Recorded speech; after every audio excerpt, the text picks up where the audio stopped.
Hello and welcome to a new season of Interpreting India. Geopolitical realignments, sustainable growth, healthcare financing, inclusive digital transformations, climate change, supply chain disruptions, urbanization, and several other critical global matters envelop the world as India holds the G20 presidency. We at Carnegie India continue to bring voices from India and around the world to examine the role of technology, the economy, and international security in shaping India's future. The past week was momentous for those awaiting the enactment of a legal framework for data protection in India. India's parliament passed the Digital Personal Data Protection Act 2023, and the law has now also received the assent of the President of India. This law has been enacted after more than 5 years of deliberations and consultations. Multiple committees have submitted reports on the proposed legislation, and 3 previous drafts of the legislation have been circulated in public for consultation. This law, for the first time, creates a framework for protecting individual data privacy. All businesses collecting and using personal data will have to comply with the law across the economy. Consumers will enjoy certain rights with regard to their data. A data protection board will ensure that data is stored safely and issue penalties for non-compliance with the law. At the same time, the law provides exemptions and exceptions that some critics are unhappy with. And for others, consumers do not have enough rights and businesses do not have enough obligations. But even if the law is imperfect, it is a significant milestone in India's policy framework for regulating technology. The law will impose costs on all businesses across the economy, and the question is whether the gains with regard to data protection and privacy are worth it. To unpack these issues, joining us today is Mr. Rahul Matthan. Rahul is a partner in Trilegal, one of India's leading law firms, and heads the technology, media, and telecommunications practice of the firm. Over his career, he has advised on some of the largest technology and telecom transactions in the country, and he's an expert on technology, data protection, digital finance, cryptocurrencies, e-commerce, and related subjects. Rahul has advised the government on the data privacy law and also served on the Chris Gopalakrishnan Committee on Non-Personal Data.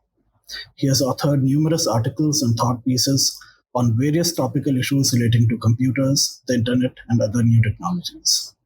His book, Privacy 3.0, Unlocking Our Data-Driven Future, addresses the challenges of regulating privacy in the big data world.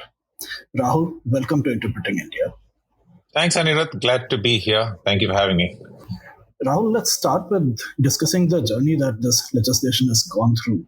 It's been more than 5 years, I think 6 years since the Portability judgment came in. And we've seen a significant shift in approach in how the data privacy law was initially envisaged and the final version of the law. So can you give us a background on what exactly this law went through? What were the main points of contention and how this law was eventually shaped? Yeah, so I guess history always depends on where you start counting it. And when you say 5 or 6 years, I have to challenge you because for me, my journey with the data protection law started over a decade ago because shortly after the other program was announced, there was an attempt by the government at that point in time to enact a data protection law. And I was actually personally involved in drafting probably the very first version of it, somewhere around 2011, 2012. And then we had the Justice A.P. Shah committee, which came out with a report. And I know that some of the work that I did had to incorporate some of that work. So actually, this journey is like over a decade long, if you think about people who've been thinking about this in the space for that long. And then in that arc, if you look at the evolution of the law, I'd say the first draft that we came up with was a very simple draft because your data protection was a relatively new concept in the country and quite frankly in the rest of the world. It was also before big data. And so data protection was a very different type of an animal at that point in time. But then when the Puttaswamy judgment happened and the Justice Sri Krishna committee report came out, that was in 2018. We were already in the midst of big data and we realized that this required some significant regulation, or at least that was the thinking at that time. It was very much influenced by the fact that in 2016, Europe had enacted the General Data Protection Regulation. And GDPR, of course, came into force in 2018, but it was very much in everyone's mind that this is now the new gold standard as to how data protection regulation needs to, what it needs to look like.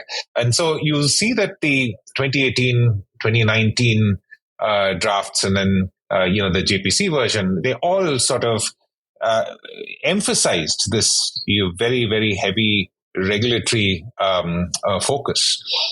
And if you then contrast the latest draft that was sort of produced in 2022, and then this draft that has finally been passed, I think it's sort of going back to that very simple style. Of course, with modifications, but I think there's been a bit of a pendulum swing away from the complex regulation and compliance that the sort of Justice Sri Krishna draft and its offspring produced, to something simpler. Just an example of that is the fact that I think in the Justice Sri Krishna draft and the eventual JPC draft, there was something like 10 to 14 different types of things that needed to be notified before you obtained consent. And now there's essentially just two things, which is what is the data that you're collecting, what's the personal data you're collecting, what is the purpose for which it's being used. There are two other notifications in terms of grievance redressal and things like that, but those are more sort of standard format type notifications. And I think that is sort of something that is the hallmark, I think, of this latest version. Yeah, thank you for correcting me on the origin of the discussion and the debate. I think I'd forgotten the initial impetus for this, and I think there's a very interesting symbiotic journey that Aadhaar and also the increase in broadband penetration in India has had, combined with this discussion on data protection. And I'd love to hear your reflections on this. That's the uniquely Indian part of this, because everything else is India as part of a global economy that is increasingly seeing data as very relevant to the way in which the world works. I mean, if you just look around the world, there's the move, there's the rise of social media, but there's also e-commerce, and there's ride hailing and the sharing economy, and so everyone starts to see that side of things, but immediately, side by side with that, you realize the harms that can be caused as a result of this. And so a lot of the regulation around the world tends to orient towards completely tamping down on this explosion of data, because there are, in the minds of some, the risks are not worth the reward. But, in the Indian context, it's actually very different, because India, there's this famous saying that India became data rich before it became economically wealthy, and that data was being seen as the way to help India, in a sense, leapfrog stages of development to become economically wealthy using data.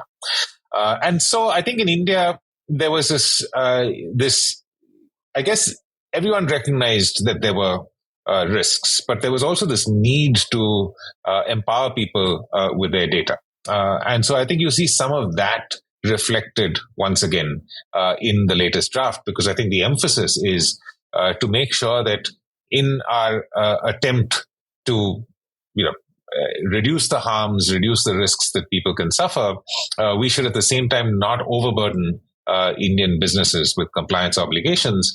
And that extends to other aspects of the law where, there are discussions around consent manager and things like that. I guess we can come to in more detail.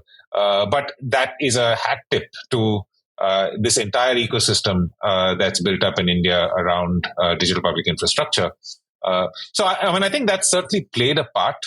I think the government recognizes that a lot of Indian development is still reliant on the way in which this digital public infrastructure ecosystem can play out. And so it recognizes, the risk of going down the GDPR route, because that could constrain some of these innovations. And so it tries to strike that balance between the two. Yeah, and I think there are actually three parallel interests that are operating here. And I think we see that very clearly in how the different versions of the bill have worked out. One is, of course, what level of compliance do you want to impose on business, and what is the right level of privacy protections related to that?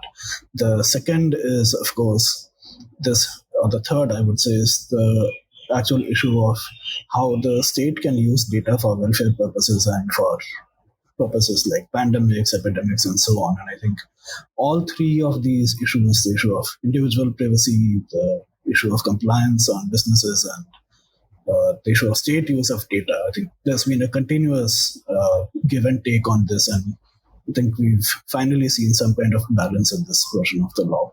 So let me move to the actual working of the law and just pick your brains on what is the broad structure that this bill proposes? How is it supposed to operationalize? What are the key components?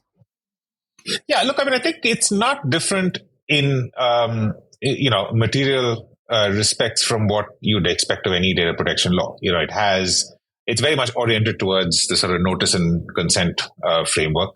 It does differ from previous versions in that it brings in this concept of legitimate uses of data.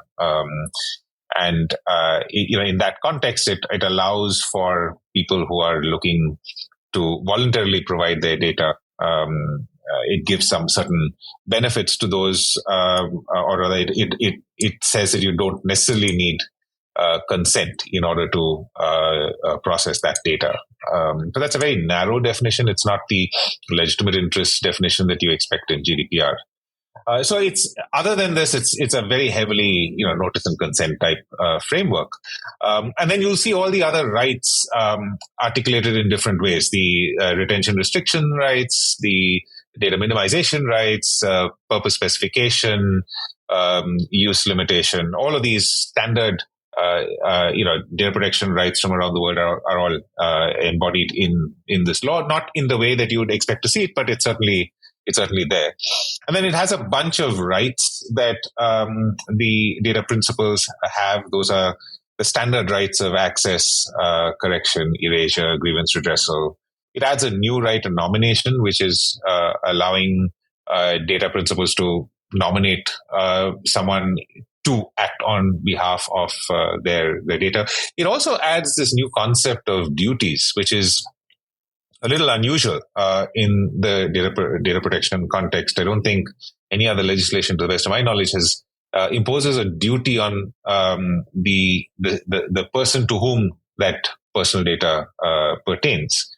But I think when I spoke with the minister as part of the consultation, he indicated that this is more a you've got to come to the courts with your hands clean kind of concept, and he's at pains to point out that the fact that you haven't performed your duty as a data principal is not going to affect your right to a remedy or a redress. But it is worth noting that this is it does place some sort of a burden on the data principal. Some of these duties are the duty not to impersonate and things like that, which I can see where they're going with this. So if you think about it, it's a stripped down version of a data protection law from anywhere in the world. But it does have a few nuances that are different, and I think that's where some of the discussion and I guess concerns arise. But I think that for the large part, this is you'll find, though not in the detail that one would expect, all of these things already implicit in the law. Yeah, so on that point about this being much more bare bones, I think there are two different points of view. One is a far more pessimistic aspect of this, which is this is somehow going to foster a kind of wild west unregulated behavior where firms are basically going to comply for the heck of it and get away with it. And the other more optimistic view is that we are in the early days of technology and technology adoption in India, and this is actually the way to create some kind of innovation in having different practices around data privacy. And this could actually eventually coalesce around some minimum standards that could then prove to be the ground for a more detailed regulatory framework. Where do you come in on this? Yeah, I mean, I hate to get drawn into these binaries, but, because I think it's important to first recognize that we are at a very, very nascent stage in data protection regulation in the country. We've had something called the data protection rules, sensitive personal data and information rules that are part of the Information Technology Act. And so you can argue that we've had some experience with it, but as a matter of fact, there's no institutional uh, capacity to regulate under that regulation. So we literally have no regulators in a country with 1.3, 1.4 billion people for data. And so if we're going to go to a GDPR style framework, it's 0 to 100 or 200 kilometers from a standing stop. And that's almost impossible. You've got to remember that GDPR came into force after data protection institutions existed in Europe for over 2 decades. And so it's actually easy to go to that level of complexity because it's just a slight ramp up of what everyone was already used to at that time. That's not the case in India. So I think that we need to have some sort of a simple regulation to start with. But I don't rule out the need for tinkering with it to make it more robust where it's required. And now on top of that, if you layer on the points that you were mentioning, which is, the innovation side of things and things like that, I think that's also important. And so if we've got some amount of flexibility, and so, I know that it's likely to be a Wild West, that there would be a minimal amount of things that people have to do, and then they can really go wild around the edges. But if you think about the situation that exists right now, that's exactly what the situation that exists right now, because there are no regulations. People can do whatever they want. And so I think a small measure of regulation to start with is really the way to do it. And then I think we can ratchet on different levels of regulation where it's required. And that I think would be a more sensible way to go about it. I think, I think it's also perhaps an unfair characterization to say that there isn't compliance. There is compliance. I think some of the provisions of this law are actually quite stringent, perhaps more stringent than I would have even liked for this stage of evolution.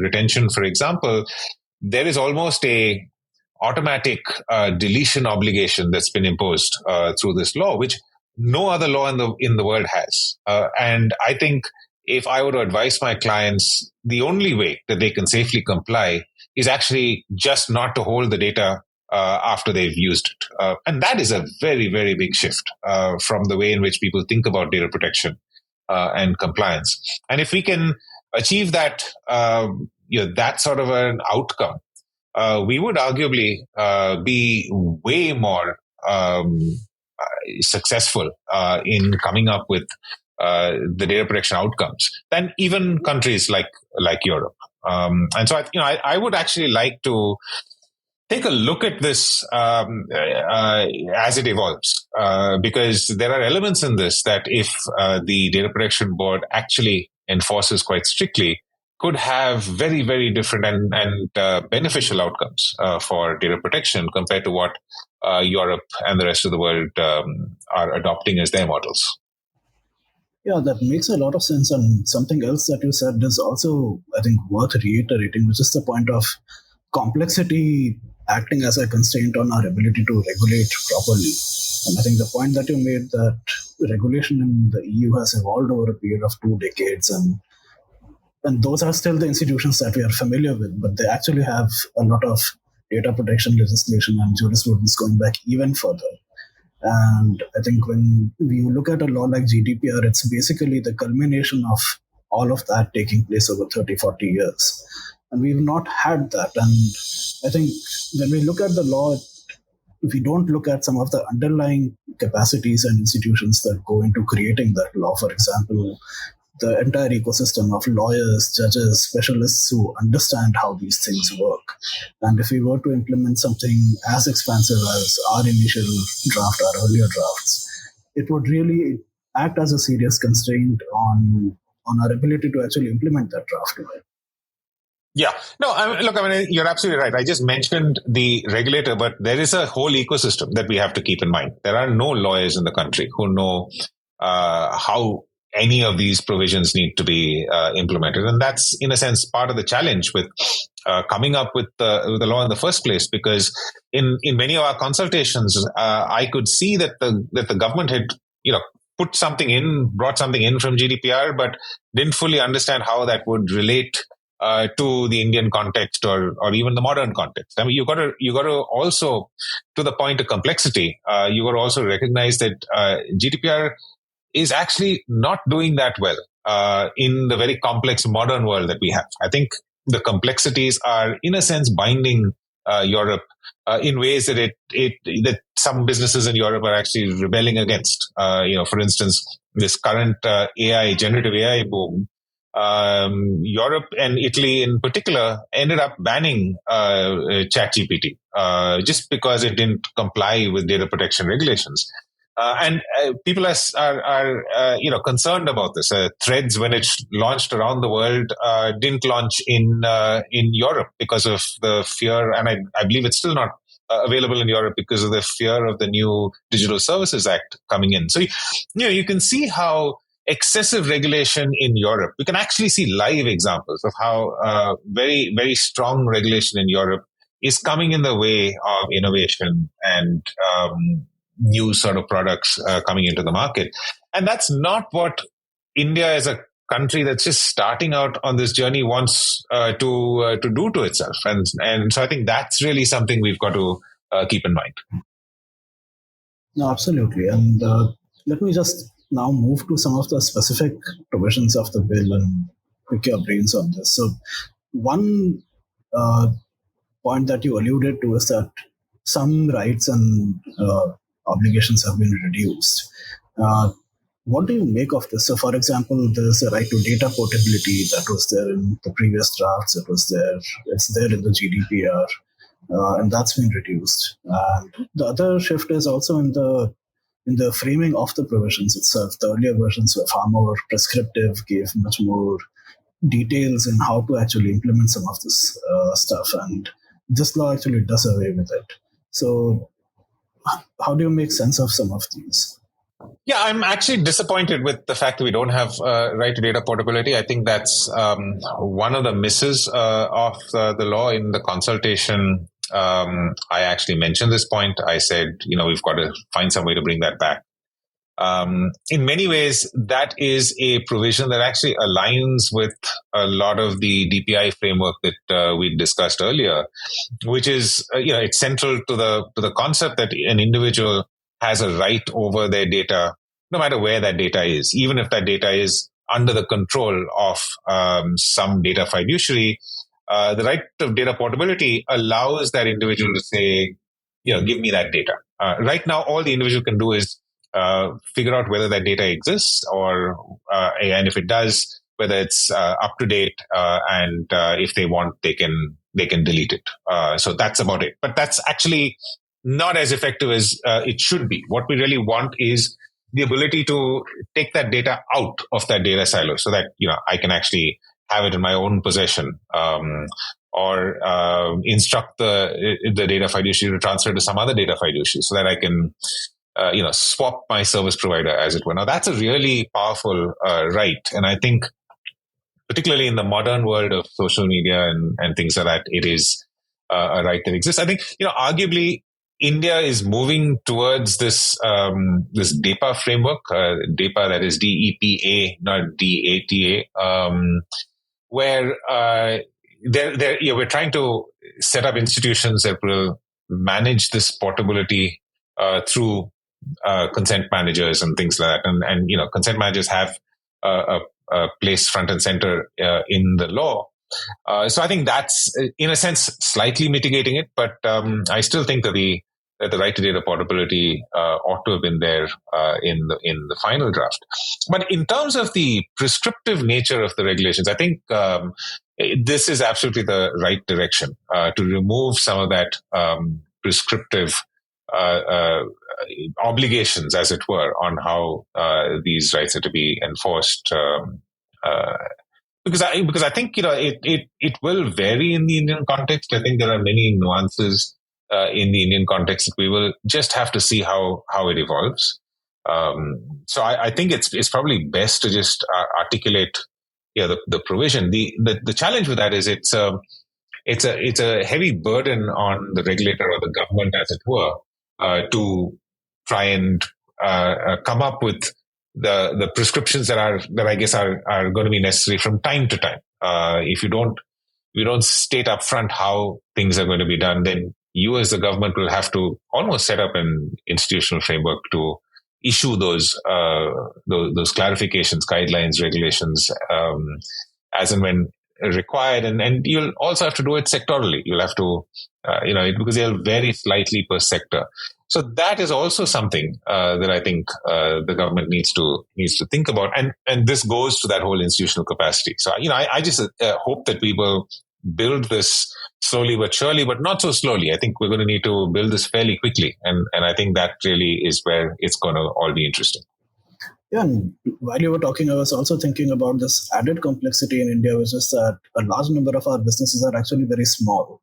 And so you've not just got to think sectorally, but also in terms of what is the level of risks that different kinds of businesses actually pose in terms of data privacy, and whether you can actually start out with a heavily prescriptive law from the get-go, which might not actually attain that desired level of suitability for all kinds of businesses across the economy. Yeah, and that's complicated by the fact that in particularly a startup ecosystem, we have some very small businesses that could have an outsized impact. These are businesses that could, do today, even though they're relatively small, affect millions of people. And as you're saying, there are many SMEs that they do deal with personal data, but that's not their main business. And so, do you want to just crush them with compliance? When quite frankly the risk is relatively small and minor. These are really difficult challenges to deal with. I don't think Europe ever had to deal with things like this because one, Europe population wise is very, very different from India, and two, it took a really long time. So they very, very slowly eased into the big data world. I think they would say that they gotten faster than they would have liked, but still, if you just look at the whole arc of regulation, it happened over a period of time, and we just don't have that luxury. So these are difficult things to put into a sort of a prescriptive law upfront. One of the things you alluded to is about consent managers, and that's something, again, of an oddity in the Indian law. Can you talk a little bit about this? You've been working on this for a while, so could you just explain what this is? Yeah, this is a hat tip to India's data empowerment and protection architecture that is manifest in the financial services sector through the account aggregator framework. This is an institutional arrangement whereby all financial institutions connect to the sort of central consent managers that in a sense, intermediate data transfers by separating the consent flow from the data flow. So it's a very uniquely Indian innovation, but the idea is being discussed around the world. People are interested in this idea because it has many inherent privacy benefits.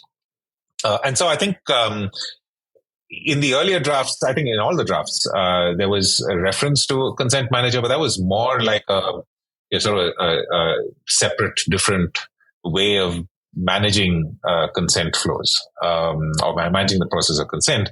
In this final draft, and it is only it's only when it sort of came up in the final draft, it has been elevated to the status almost, I would say, of a separate type of institutional actor. So you have, on the one hand, data principals, which is the equivalent of data subjects in the GDPR framework, the person to whom the personal data pertains. And then you've got the data fiduciary, which is the equivalent of a data controller in Europe, is the entity that holds this personal data and controls the personal data. And that's essentially the entity that's regulated. And in the earlier versions of the draft, a consent manager was classified as a data fiduciary. But in this version, that hasn't been the case. In fact, all consent managers are stated to be consent managers that have to be registered with the board, which sort of presumes that the account aggregators that are currently registered with the Reserve Bank of India will also have to register themselves with the Data Protection Board. And so it's through all of this, it's one saying that this is neither a data principal, data fiduciary, or data processor. It's a new category, and it's called consent manager. That consent manager will be directly regulated by the Data Protection Board, sort of elevating it to a different status. And that's really interesting. It's to me, it allows for a future where I can see perhaps cross-sectoral data portability. So, for instance, we've already got account aggregator in the financial services sector. Those are the consent managers for finance. You could eventually have a consent manager in the health sector, as an example. And then, in order to transfer data from the health sector to the financial sector, an example would be for health insurance or something like that. You could then have this cross-sectoral data portability that's enabled above the level of the financial and the health regulators, but at the Data Protection Board level. And that's really interesting if you think of the next stage of India's data architecture.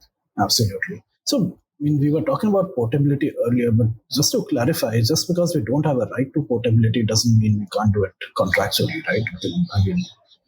Still work. Absolutely. It's just that I cannot, as a data principal, go to some entity that to whom I've consented to provide my data. My only recourse would be under the law would be to get them to delete the data. If I have a contractual arrangement with them, and most entities that operate internationally will already have this contractual this already there in their terms of service, that you can take my data at any time. That's because the right to data portability is available everywhere else in the world. But in the I guess the rare exception where there is a company that is not obliged to do that, we don't have a statutory recourse to fall back on, to say that you are required by law to give this to me. And that, I think, is sort of the sort of a miss. On a slightly related note, there's one slightly strange provision in the law which I wanted some clarity on you from. There is this provision which basically gives a certain set of exemptions to government agencies to take data from another government database if it's already there, without the consent of the individual concerned. Now, I can understand the need for this if you are in the middle of an emergency or a pandemic or a war-like situation or something like this. But surely this is not something that seems legitimate if you are actually thinking about, say, social welfare purposes, where there's actually no exigency. So why do you think this kind of a provision, is either legitimate or makes sense here? Yeah, that provision, if we're talking about the same provision, that's probably 7B, which is in the legitimate uses. Now, 7B actually limits the application of this particular right to providing subsidies or benefits or certificates or licenses, etc. And if you look at the illustration that they provide, essentially the illustration also talks about, you're entitled to a particular maternity benefit, but there may be, some other, or you enroll yourself as a pregnant woman in a hospital, say, but you are entitled to a maternity benefit that you didn't know and you were not availing. In that circumstance, it could potentially be pulled out of the sort of the health database into the maternity benefit database. So, I think in that sense, it is not as broad as we might have envisioned, where, let's say, for instance, the income tax database is being data is being ported to, say, the crime database or something like that. Now, that I can see that we would all have some sort of issues against, but in where it is being done for the purposes of providing a benefit or a subsidy, you can see how the government is, in a sense, trying to solve a fairly wicked problem in society, that there are people who currently are entitled to avail certain things which would make their life better, but just because they don't know it, are not able to do that. And I think this is, in a sense, a manifestation of some services that currently exist. Of course, all these services exist using consent. But I think even the government would say, look, I've got this sort of benefit that I don't understand why people are not availing of it. Can I look into various other databases to see if there are other signals that people are entitled to this benefit, and can I then share it with them? So something along those lines. Sure, I understand that. My only problem with this was I did not envisage consent being a binding problem in this issue, or taking consent from the individual concerned, because it's also become fairly easy to do that in most cases today. The fact that this is not an emergency or an exigency actually added to that. No, but I think to reach out to the person to ask for consent, you would. So it's sort of the reverse, right? So if I am entitled to a maternity benefit, I need to know that the person is pregnant in order to know that the person is entitled to maternity benefit. This is a bit of a chicken and egg kind of a thing. So. Can I, as the maternity benefits department, reach out to all hospitals and say, give me information of pregnant women so that I can then reach out to them? Now, in order to do that, I would need consent. And so it's sort of it's a different agency and instrumentality that's actually looking for the data. And how do you give that entity the ability to do this? Now, it would be terrible, as I said, if the police used this, but the police are not providing us a subsidy or a benefit. And so I would argue that if the police tried to leverage this provision, that would be excessive and would not be permitted under 7B. Thanks. I think that clarity is helpful. There were a couple of other provisions that struck me more specifically about not government powers per se, but the level of unfettered discretion that the government has. One of these was about giving exemptions to any data fiduciary or class of data fiduciary from any part of the law in the first 5 years of the implementation of this law. Now, I don't have a problem with exempting certain industries, certain sunrise industries and so on for an initial period to help them actually implement this law. But there is actually no guidance or legislative language that would actually channel the exercise of this power. And in addition to that, there's no time limit for this exemption itself. So the law only says that you can use this power for the first 5 years. I think this is section 17.5 or 17.6 of the law.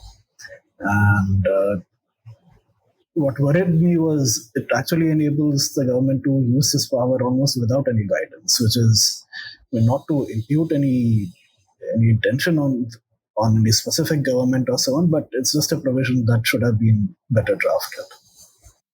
Yeah, I agree from the way you're framing it that it would have been better for us to have some guidance as to how this would be used.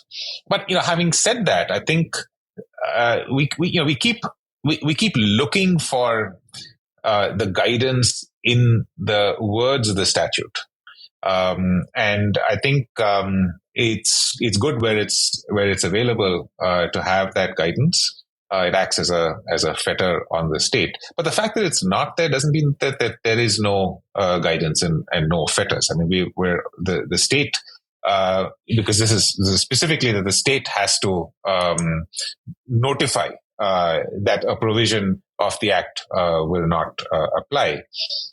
And in order to do that, the state is constrained by the threefold or fourfold test laid down in Puttaswamy. And so it's not like as if they can just do whatever they want. It can't be excessive. So, I mean, I would say that we do have some restrictions and protections on the state. The fact that subsection 5 of section 17 exists off of itself is not ultra vires of anything, because it's just like an enabling provision. But if we find that there is some kind of implementation of this, we have every right to test that against the Puttaswamy judgment. And then the government has to show that what it's done is in conformity with that judgment. I think that the thinking of the government is, as you said, one, Sunrise Industries, but perhaps also just the whole sunrise nature of data protection, and that in some instances it is actually going to be hard. I just take that data retention point that I mentioned, this automatic deletion of data.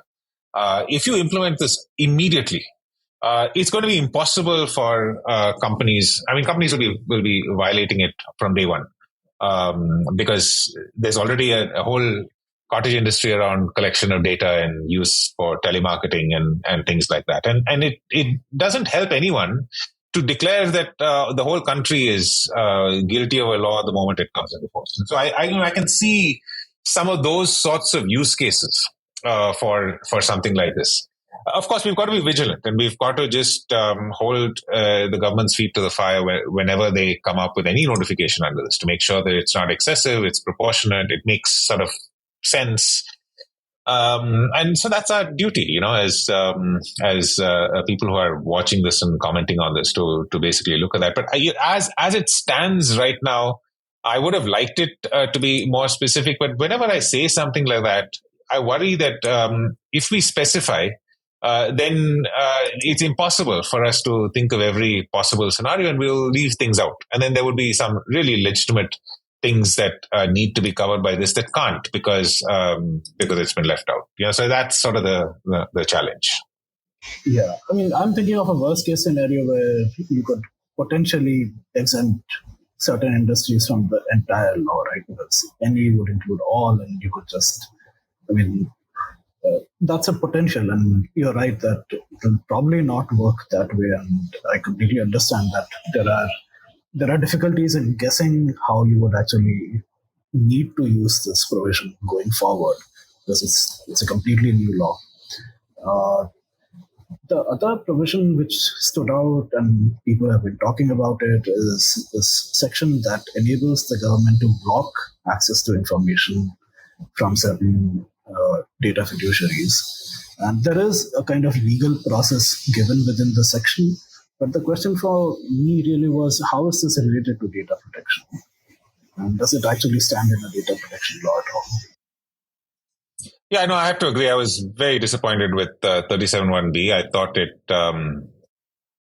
had no place in the law. It didn't exist in the previous draft. And so, none of us had the opportunity to see it and comment on it. And it literally came out of the blue. And so, I spent some time thinking about what might have been an appropriate type of provision. And if you think about it, this is a law to protect digital personal data. And so if we've got a website that is broadcasting personal data of people, I can see how a blocking order in relation to that website would make some sense. So I can see that is an appropriate kind of blocking order in the context of a law like this. So if that particular provision had that kind of a limitation to say that it would only be applied to that, it would make some sense for me. But as it's written now, if you look through the statements of objects and reasons, if you look through just the parameters within which this law has been enacted, it far exceeds that. If it's challenged, I'm sorry to say, I believe that this provision will be struck down. It's far in excess of what the government should have put in there. Yeah, and it came about as a complete surprise. It wasn't there in any of the previous drafts. None of the committees that have studied data protection in India have recommended anything like this. And ideally, it would belong in, say, the IT Act, which actually regulates the behavior of.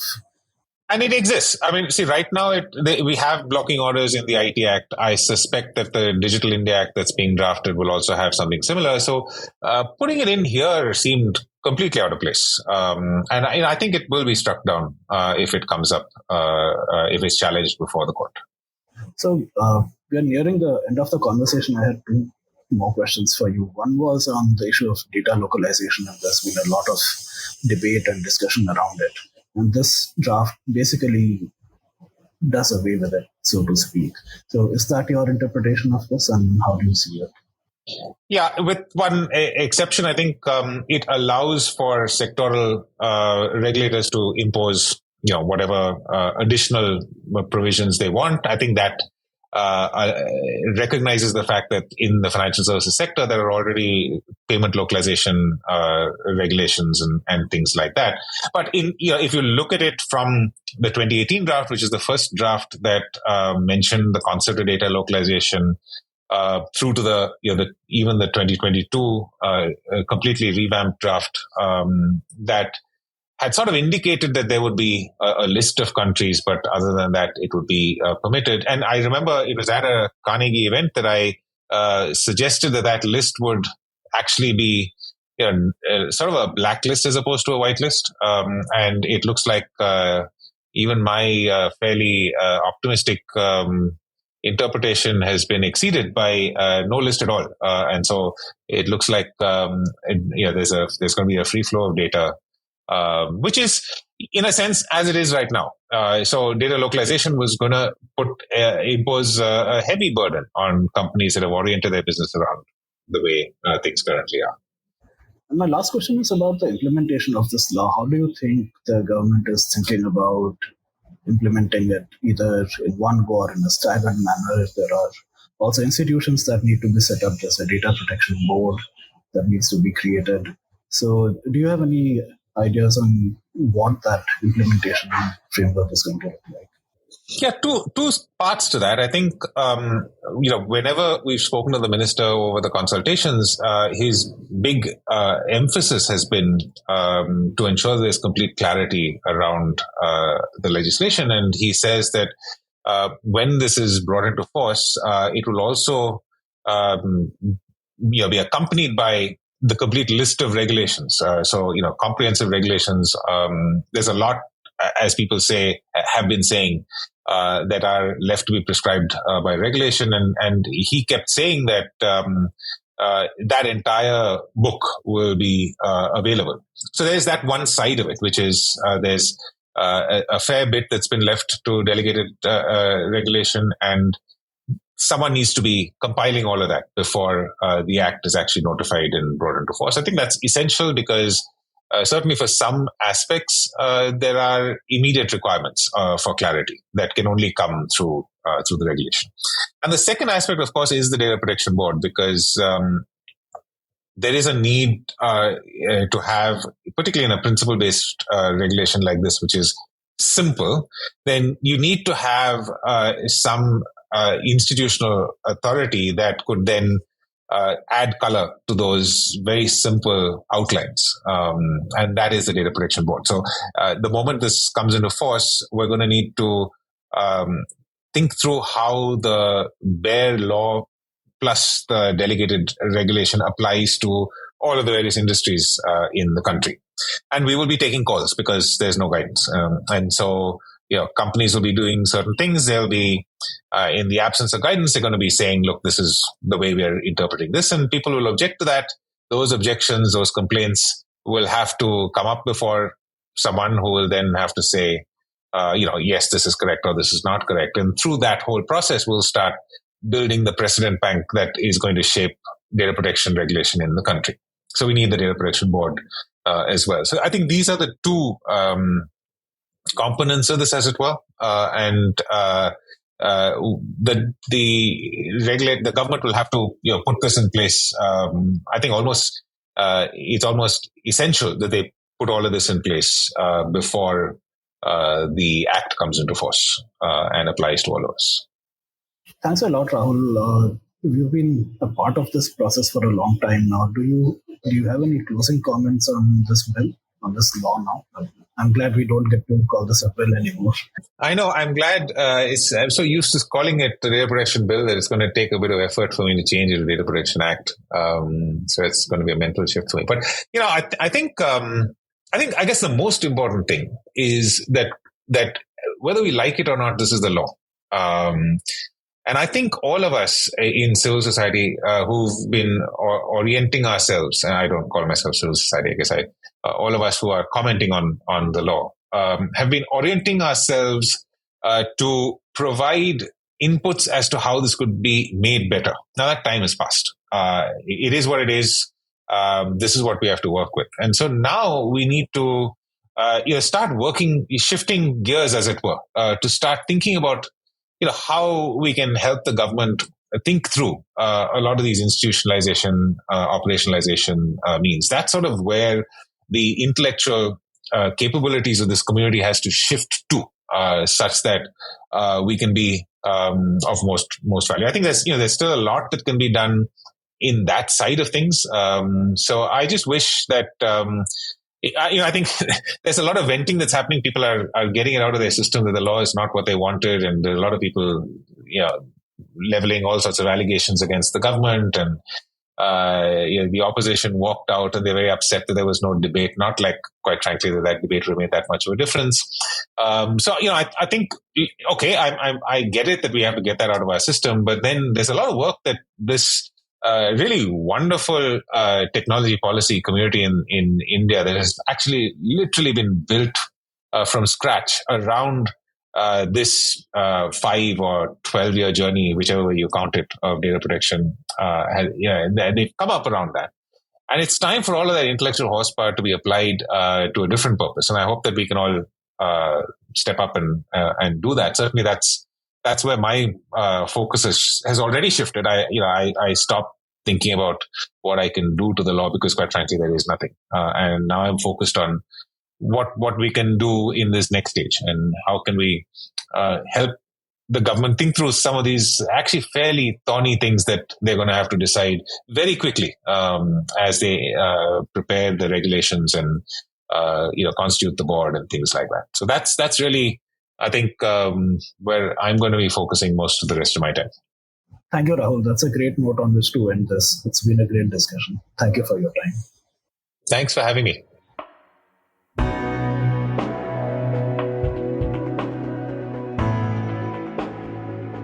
We'll be back in 2 weeks with a new episode.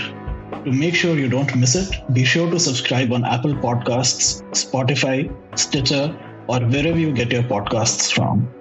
To learn more about our research and team, you can visit us at carnegieindia.org. You can also find us on social media on Twitter, Facebook, and Instagram. Thank you for listening. See you next time.